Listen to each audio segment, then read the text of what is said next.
ஓம் ஸ்ரீ குருப்யோ நமக. ஹரிஹி ஓம். ஜெய் புவனேஸ்வரி. அனைத்து தமிழ் ஆஸ்ட்ரோலைஃப் நேயர்களுக்கும் உங்கள் வேத ஜோதிடர் பிரகாஷ் நரசிம்மனின் அன்பான வணக்கங்கள். Happy new year 2025.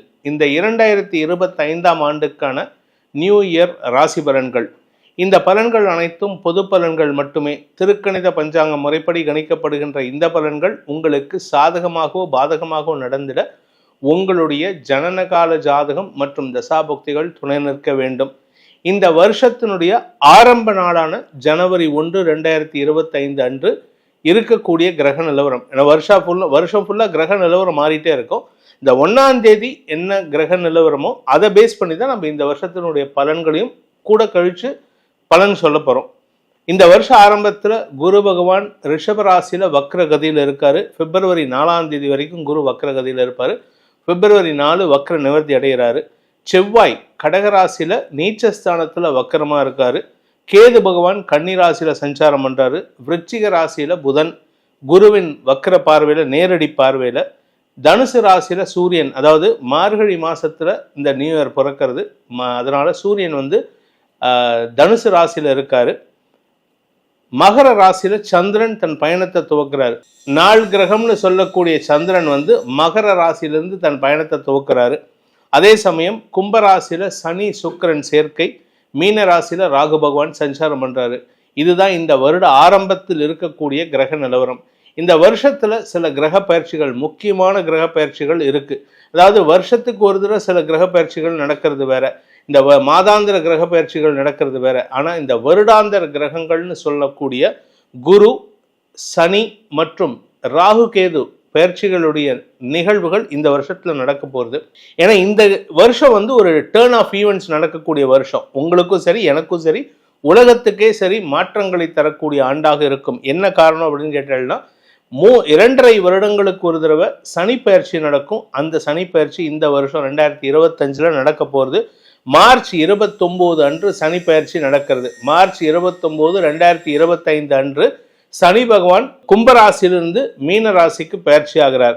இது இந்த 2025 மார்ச்லேருந்து 2028 பிப்ரவரி வரைக்கும் இந்த இடத்துல இருப்பார். நடுவில் ஒரு 6 மாதம் 7 மாதம் அதிசாரமாக மேஷ ராசிக்கு போயிட்டு திரும்பி வருவார் 2027. மீன ராசிக்குள்ளே வந்திருக்கிற சனி பகவானுடைய பயிற்சியானது ஒரு அக்கௌண்ட் செட்டில்மெண்ட் மாதிரி.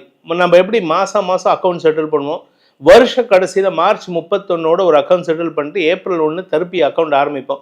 அது மாதிரி இந்த வருஷம் இந்த சனி பயிற்சியானவர் மீன ராசிக்கு வரும்பொழுது அடுத்த 3 வருஷத்தில் நாம் பண்ணின பாவ புண்ணிய கர்மாக்களுக்கு அக்கௌண்ட் செட்டில்மெண்ட் பண்ணக்கூடிய வருஷம். அதனால் இந்த 2.5 வருடங்கள் 3 வருடங்கள்ங்கிறது பல பேர்த்துக்கு நல்ல விஷயத்தையும் தருவார், சங்கடத்தையும் சேர்த்தே தருவார். அதனால் கவனமாக இருந்துக்கோங்க. அதே சமயம் இந்த வருஷத்தில் வரக்கூடிய குரு பயிற்சி, மே மாதம் குரு பயிற்சி நடக்கிறது. மே 14ஆம் தேதி 2025 இரவு 8 மணிக்கு குரு பகவான் ரிஷப ராசியிலிருந்து மிதுன ராசிக்கு பயிற்சி ஆகிறார். இந்த இடத்துல 1 வருஷம் இருக்காரு. இதில் நடுவில் ஒரு 6 மாதம் கழிச்சு அக்டோபர் மாதம், நவம்பர் மாதம், டிசம்பர் 5ஆம் தேதி வரை குரு பகவான் வக்ரகதியில், அதாவது அதிசார கதியில் கடகராசிக்கு உச்சஸ்தானத்துக்கு போயிட்டு திருப்பி வக்ரகதியில் பின்னோக்கி மிதுன ராசிக்கு வந்துடுவார். அதுக்கப்புறம் 2026 ஜூன் மாதம் வரைக்கும் அங்கே தான் இருக்க போகிறாரு. இதுக்கு அடுத்ததாக அடுத்த பயிற்சி, 3வது கிரக பயிற்சிங்கிறது ராகு கேது பயிற்சி. மே 19, 2025 விடியற்கால 2 மணி 52 நிமிடங்களுக்கு ராகு பகவான் மீன ராசியிலிருந்து கும்பராசிக்கும், கேது பகவான் கன்னி ராசியிலிருந்து சிம்ம ராசிக்கும் ஆன்டி கிளாக் வைஸ்ல பயிற்சி ஆகிறாங்க. இதுதான் இந்த வருடத்தில் நடக்கக்கூடிய கிரக பயிற்சிகள். இந்த கிரக பயிற்சிகளை கொண்டு தான் இந்த வருஷத்தினுடைய பலன்களை நம்ம அலசி ஆராய போகிறோம். இதன் மூலமாக உங்களுக்கு 2023, 24, 22 ஏற்பட்ட சரிவுகள், சங்கடங்கள் எல்லாம் இந்த வருஷத்திலிருந்து மாற்றத்தை தரக்கூடிய வகையில் இருக்கும். நல்ல மாற்றங்களாக அமைய வேண்டும் அப்படிங்கிற பிரார்த்தனையோட வாருங்கள் உங்கள் ராசிக்குண்டான பலாபலன்களை ஆராய்வோம். சிம்ம ராசியில் பிறந்தவர்களுக்கான 2025ஆம் ஆண்டுக்கான புது வருட ராசி பலன். இந்த 2025 உங்களுக்கு அஷ்டம சனி ஆரம்பிக்கிறது என்று கவலைப்பட வேண்டாம். அஷ்டம சனி உங்களுக்கு கஷ்டத்தை போக்கும் சனியாக இருக்கும். ஏன் அப்படின்னா சனி 8ஆம் இடத்துக்கு போனாலும் அவருடைய எதிரியோட வீட்டுக்கு போகிறார். அந்த இடத்துல அவருக்கு ஸ்தான பலம் கிடையாது. அதனால் அவர்னால பிரச்சனைகள் வராது, எதிரிகளால் பிரச்சனைகள் இருக்காது, எதிரிகள் மறையக்கூடிய ஆண்டாக இருக்கும். உங்களுக்கு பிரச்சனை கொடுத்தவங்க, உங்களுக்கு எதிராக செயல்பட்டவங்க, உங்கள் குடும்பத்தை பிரிக்கணும்னு நினைக்கிறவங்க, இவர்களுக்கெல்லாம் விமோச்சனம் தரந்து அவர்கள் உங்கள் வாழ்க்கையை விட்டு வெளியேறுவதற்குண்டான யோகம் ஏற்படும். இதில் ஒரு சூக்ஷ்மம் இருக்குது. வெளியேறுவதற்குன்னு நான் சொன்னேன், அவங்க காணா போயிடுவாங்க, அழிஞ்சு போயிடுவாங்கன்னு நான் சொல்லலை. ஏன்னா அவங்க திருந்துவாங்க. தப்பு பண்ணினவங்க திருந்துறது சகஜம். அந்த சனி பகவான் இப்போ உங்களுக்கு உங்களுடைய எதிரிகளுக்கு திருந்துவதற்கு வாய்ப்பை ஏற்படுத்தி கொடுப்பாரு. இதில் உங்களுக்கும் ஒரு விஷயம் இருக்குது. நீங்களும் உங்கள் தப்பை திருத்திக்கணும். உங்களுடைய கணவன் மனைவி உறவிலாகட்டும், நண்பர்கள் உறவிலாகட்டும், நீங்கள் செய்த தவறுகளை திருத்திக் கொள்வதற்கு இது உபாயமாக நீங்கள் எடுத்துக்கணுமே தவிர நான் நல்லவன், நான் மட்டுமே நல்லவன் அப்படின்லாம் பேசக்கூடாது. இந்த வருஷத்தை பொறுத்த வரைக்கும் குடும்பத்தில் வேண்டாத பிரச்சனைகள் ஏற்படாமல் பார்த்துக்க வேண்டியது அவசியம். குறிப்பாக பேச்சு விஷயத்தில் மட்டும் எச்சரிக்கையாக இருங்க. யாருக்கிட்ட பேசினாலும் கடந்த கால தவறுகளை குத்தி பேசுவதை தவிர்ப்பது நல்லது. நீங்கள் பேசக்கூடிய வார்த்தைகள் உங்களுக்கு அனாவசியமான வியாபாரத்தில் எதிரிகளை உருவாக்குவார்கள். குழந்தைகளுடன் மனஸ்தாபத்தை ஏற்படுத்துவார்கள். குழந்தைகளுடைய ஆரோக்கியம் கொஞ்சம் படுத்துகிற மாதிரி இருக்குது. அதனால் கொஞ்சம் குழந்தைகளுடைய ஆரோக்கியத்தை பார்த்துக்கோங்க. இந்த ராசியில் பிறந்த படிக்கின்ற குழந்தைகளுக்கும் ஆரோக்கியத்தில் சற்று தடுமாற்றம் ஏற்படுறதுக்கெல்லாம் வாய்ப்பு இருக்குது. இது எப்போ அப்படின்னு கேட்டீங்கன்னா இந்த வருஷ ஆரம்பத்தில் இருக்கும், வருஷ கடைசியிலலாம் ரொம்ப இருக்காது. அதனால் கவலைப்பட வேண்டாம். இந்த வருஷத்தில் குரு உங்களுக்கு சாதகமாக இருக்க போகிறாரு. வேலை வாய்ப்பை ஏற்படுத்தி கொடுப்பாரு. உத்தியோக ரீதியாக நல்ல மாற்றங்களை ஏற்படுத்துவார். சுய தொழில் செய்பவர்களுக்கு தொழில் ரீதியான முன்னேற்றத்தை ஏற்படுத்துவார். தொழிலில் புதிய முதலீடுகளை பெறுவதற்குண்டான வாய்ப்பை ஏற்படுத்தி கொடுப்பார். இதெல்லாம் எங்களுக்கு பணம் வருது சார், ஆனால் எங்களுக்கு ஃபினான்ஷியலாக கஷ்டம் இருக்கேன்னா, ஆமாம் இருக்க தான் செய்யும். நீங்கள் என்ன எல்லாமே உங்களுக்கு நல்லதே கொடுத்துட்டு இருந்தால் ஒரு நீங்கள் கடவுளை மதிக்க மாட்டீங்களே, நம்ம கடவுள்கிட்ட போக மாட்டோம். அதனால் இந்த வருஷத்தை பொறுத்த வரைக்கும் அதிகமான விரயங்களை தவிர்ப்பது நல்லது. சில பேர்த்துக்கு வேலை மாற்றம் ஏற்படும். இந்த வேலை மாற்றத்தின் மூலமாக உங்களுக்கு ஒரு நல்ல மாற்றம் தான் வரும். ஏன்னா 10ஆம் இடத்துலேருந்து சனி 11ஆம் இடத்துக்கு போக வர்றார். உங்களுக்கு பதவியை கொடுப்பாரு, செல்வாக்கு கொடுப்பாரு. அதனால் உங்களுக்கு நன்மைகள் ஏற்படும். ஆனால் சனி 10ஆம் இடத்தை பார்க்குறாரு, எங்களுக்கு வேலை இருக்காது அப்படின்னு சொன்னீங்கன்னா ஆக்சுவலாக அது கிடையாது. யானைக்கு ஏறணும்னா குதிரைக்கு குறணும்னு சொல்லக்கூடாது. மற்ற ராசிக்கெல்லாம் கடகராசிக்கு அஷ்டம சனி கஷ்டத்தை கொடுத்ததுன்னா சிம்ம ராசிக்கு அஷ்டம சனி வேலை வாய்ப்பை கெடுக்காது. உங்களுக்கு வேலையை கொடுத்து நீங்கள் குடும்பத்தை விட்டு பிரிகிற மாதிரி இருக்கும்.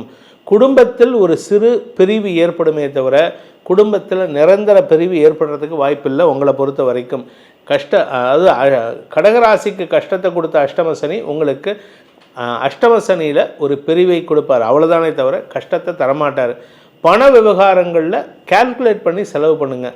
இன்றைக்கி எனக்கு இந்த மாதம் 10,000 வருமானம் வருதுன்னா அந்த 10,000த்தில் அட்லீஸ்ட் ஒரு 1,000 மிச்சம் பிடிக்கணும். அப்படி இருந்து நீங்கள் செலவு பண்ணிங்கன்னா உங்களுக்கு கஷ்டம் வராது.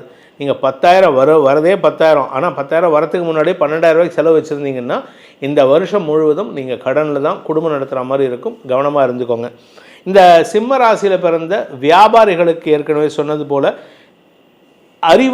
அறிவார்த்தமான செயல்பாடுகள், அதாவது காஸ்ட் அக்கௌண்டன்ட், சார்ட்டர்ட் அக்கௌண்டன்ட், இவங்களுக்கெல்லாம் உங்களுடைய வார்த்தைகள், வழக்கறிஞர்கள், இவங்களுக்கெல்லாம் வார்த்தைகளால் பிரச்சனைகளை உருவாக்கக்கூடிய சூழ்நிலை ஏற்படும். உங்கள் வார்த்தைக்கு உண்டான மரியாதை ஒன்று இருக்குல்ல, அந்த மரியாதை கொஞ்சம் குறையிற மாதிரி இருக்குங்க.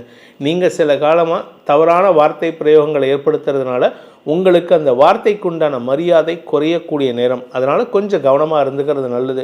அலுவலக ரீதியாக உங்களுக்கு வேண்டாத எதிர்ப்புகள் வரக்கூடிய வாய்ப்பு இருக்குது. நீங்கள் எங்கே போனாலும் தேவையில்லாத விஷயத்தை பேசுகிறீங்க. இடம் பொருள் லேவல் அறிந்து பேசுவது நல்லது. சில பேர் பார்த்திங்கன்னா அவன் என்னை திட்டான் அப்படிங்கிறத கூட அவன் என்னை கெட்ட வார்த்தையில் திட்டான், புதுசாக ஒரு வேர்டு ஆட் பண்ணுவாங்க. இந்த மாதிரி நீங்களாக எக்ஸாஜரேட் பண்ணி பேசாதீங்க. அது மட்டும்தான் உங்களுக்கு உண்டான அட்வைஸ். இந்த வருஷத்துக்கு உண்டான பரிகாரம் என்ன பரிகாரம் பண்ணால் எங்களுக்கு நல்லது நடக்கும் அப்படின்னா, குலதெய்வ வழிபாடு செய்ய வேண்டும், அம்பாள் வழிபாடு செய்ய வேண்டும். உக்ர தெய்வம் குறிப்பாக காளி வழிபாடு பண்ணினீங்கன்னா எதிரியை அடக்கி ஆள்வதற்கு உண்டான முயற்சியிலையும் உங்களுடைய தவறுகளை தட்டி வக்காத்த வைக்கிறதுக்கு உண்டான முயற்சியிலும் அந்த காளியின் அருள் உங்களுக்கு துணை இருக்கும்.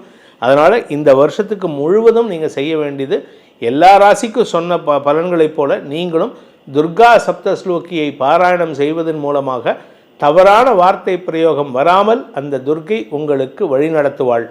இதுவரை உங்கள் ராசிக்குண்டான 2025ஆம் ஆண்டுக்கான பலன்களை தெரிந்து கொண்டீர்கள். உங்களுடைய தனிப்பட்ட ஜாதகத்துக்கு பலன்கள் அறிய வேண்டும் எனும் விருப்பம் உள்ளவர்கள் கீழே கொடுக்கப்பட்டுள்ள டைரக்ட் நம்பரில் நேராக வரத்துக்கு அப்பாயின்மெண்ட் ஃபிக்ஸ் பண்ணிக்கலாம். இல்லை வாட்ஸ்அப் மூலமாக வெளியூரில் இருக்கிறவங்க, நான் சென்னையில் இருக்கிறவங்க அந்த 80ன்னு ஆரம்பிக்கக்கூடிய நம்பரில் நீங்கள் டைரக்ட் அப்பாயின்மெண்ட் ஃபிக்ஸ் பண்ணிக்கலாம். இல்லாட்டி வாட்ஸ்அப் மூலமாக வெளியூரில் இருக்கிறவங்க, வெளிநாட்டில் இருக்கிறவங்கலாம் இந்த வாட்ஸ்அப் நம்பரில் அப்பாயின்மெண்ட் ஃபிக்ஸ் பண்ணிவிட்டு உங்களுடைய பர்த் டீட்டெயில்ஸை ஷேர் பண்ணினா ஆடியோ மெசேஜாக உங்களுக்கு பலன்கள் அனுப்பி வைக்கப்படும். இதன் மூலமாக உங்கள் அனைவருக்கும் அனைத்து விதமான யோகங்களும் ஏற்பட வேண்டும் எனும் அடியேனின் பிரார்த்தனையை சமர்ப்பித்து உங்கள் அனைவருக்கும் நல்வாழ்த்துக்களை தெரிவித்துக் கொண்டு உங்களிடமிருந்து விடைபெறுவது உங்கள் வேத ஜோதிடர் பிரகாஷ் நரசிம்மனின் அன்பான வணக்கங்களுடன். நன்றி, வணக்கம்.